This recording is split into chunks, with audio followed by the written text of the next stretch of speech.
नाहं प्रकाशः सर्वस्य योगमाया समावृतः मूढ़ोऽयं नाभिजानाति लोको मामजमव्ययम्। सुप्रभात देवियों एवं सज्जनों, कृष्ण संदेश सुधा चैनल के माध्यम से मैं धर्म प्रकाश भदौरिया गीता विश्लेषक, गीता की ज्ञान गंगा में अवगाहन हेतु उपस्थित एवं मधुसूदन भगवान कृष्ण के चरणों में अगाध निष्ठा रखने वाले आप सभी प्रबुद्ध एवं विद्वान श्रोताओं का हार्दिक अभिनंदन एवं कोटि कोटि वंदन करता हूँ। पिछले वीडियो में आप लोगों ने सुना था जिसमें मधुसूदन भगवान कृष्ण अपने प्रिय सखा अर्जुन को बता रहे थे कि योगी की दृष्टि में समता का भाव रहता है, उसमें विषमता नहीं होती। इसलिए हमें अपनी बुद्धि में समता का भाव रखना चाहिए, उसमें विषमता ना आने पाए।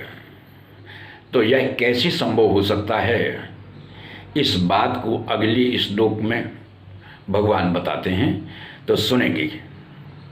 तो पूर्व की तरह सर्वप्रथम इस श्लोक का श्रवण पान करेंगे और तत्पश्चात मेरे द्वारा की जाने वाले विश्लेषण का आनंद लेंगे। तो सुनते हैं श्रीमद् भगवद गीता के अंतर्गत 6वें अध्याय का 10वां श्लोक।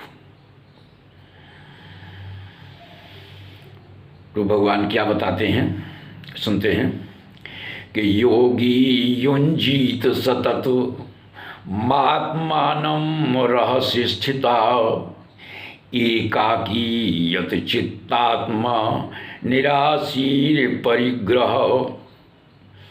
इस श्लोक पर ध्यान देंगे। भगवान कहते हैं कि योगी युंजीत सतत, योगी निरंतर योग का अभ्यास करे, नियमित रूप से योगाभ्यास करे। तो यहाँ पर एक सामान्य सा एक प्रश्न उठता है कि आखिर किससे योग करें। तो भगवान बताते हैं कि आत्मानं युंजीत, अपने आप से योग करें, अपनी आत्मा से योग करें, अपने स्वयं से जुड़ें।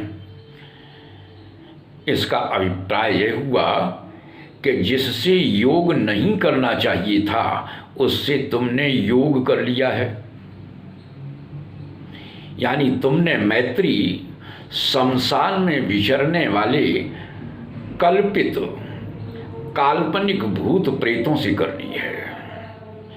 इसलिए भगवान कहते हैं कि आत्मानं युंजीत, अपने स्वयं से योग करो, अपने स्वयं से जुड़ो।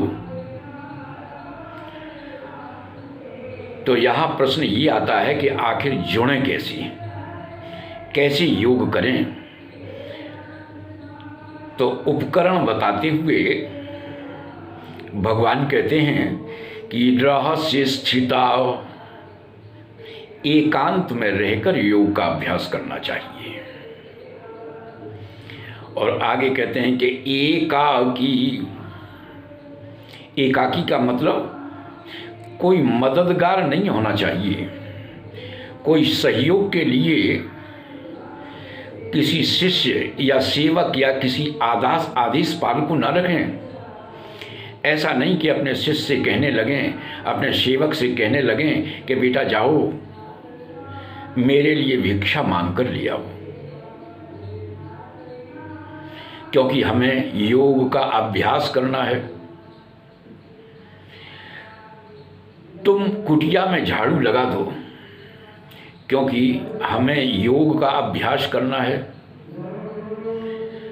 तुम समय पर हमें भोजन की थाली भिजवा देना या ले आना, क्योंकि हमें योग का अभ्यास करना है।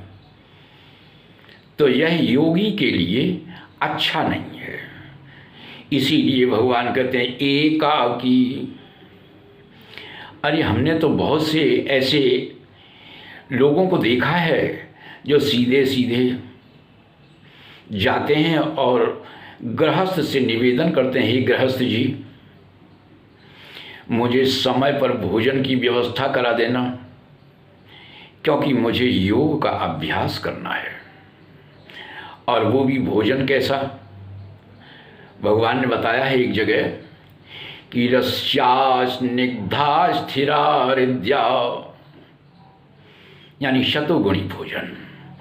और विशेष रूप से इस बात का ध्यान रखेंगे कि योगाभ्यास करते हुए, प्राणायाम करते हुए थोड़ी खुश्की हो जाती है, इसलिए दूध और घी की विशेष व्यवस्था कर देना। ये योगी के लिए सही नहीं है। तो भगवान क्या कहते हैं आगे कि निराशी का मतलब यानी किसी भी तरह की हम किसी से अपेक्षा ना करें, हम किसी भी तरह की कोई आशा न सजोएं, हम ये कोशिश ना करें कि हमें कोई ऐसा सहयोग कर दे। हम आपको एक बात बता दें कि हमारा जीवन ज़्यादा से ज़्यादा साधना प्रधान रहा। ऐसे लोगों के साथ में हमने साधना की जो आज बहुत अच्छे अच्छे महात्मा हैं। तो जब प्रारंभिक समय था तो हम अपने साथियों से पूछा करते थे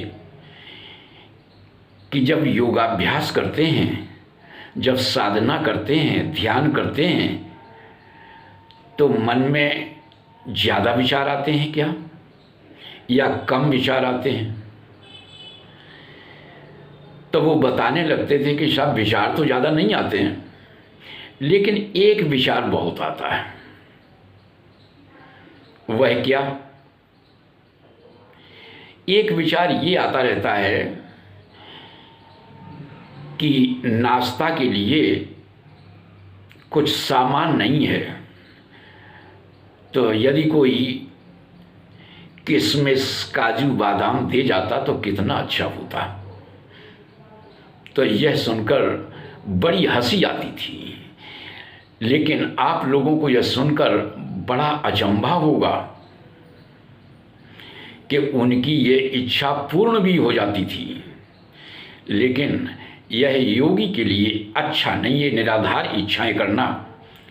इन निराधार इच्छाओं के लिए अपनी साधना का प्रतिफल लगा देना। खैर, तो इस तरह की चर्चा हम एक जगह कर रहे थे कि योगी को किसी भी तरह की आशा नहीं रखना चाहिए, किसी भी तरह की अपेक्षा नहीं रखना चाहिए।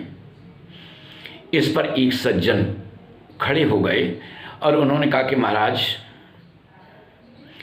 यदि मेरे पास पहले से संग्रह है, यदि हम पहले से व्यवस्था ऐसी करके बैठे हैं कि मेरे पास किशमिश भी है, काजू भी है, बादाम भी है, मुनक्का भी है, और यदि साधना में योगाभ्यास करते हुए, प्राणायाम करते हुए मुख सूख जाए तो अपने हाथों से उठा के यदि मुख में डाल लिया तो इसमें हर्ज क्या?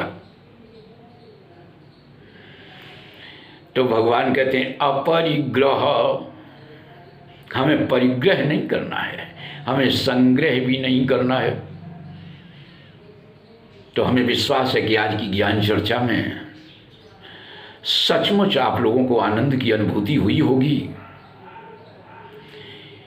यदि मेरी बात सत्य है, आप लोगों को आनंद की अनुभूति हुई है, तो हम आप सभी से अपेक्षा रखते हैं कि वीडियो को ज़्यादा से ज़्यादा लाइक करें, शेयर करें, अपनी आख्या दें, और यदि आप नए हैं तो चैनल को सब्सक्राइब कर बेल आइकन को अवश्य दबाएं, ताकि भविष्य में जो भी वीडियोस हमारे माध्यम से बनाए जाएं वे सभी समय पर स्वाभाविक रूप से आपको प्राप्त होते रहें।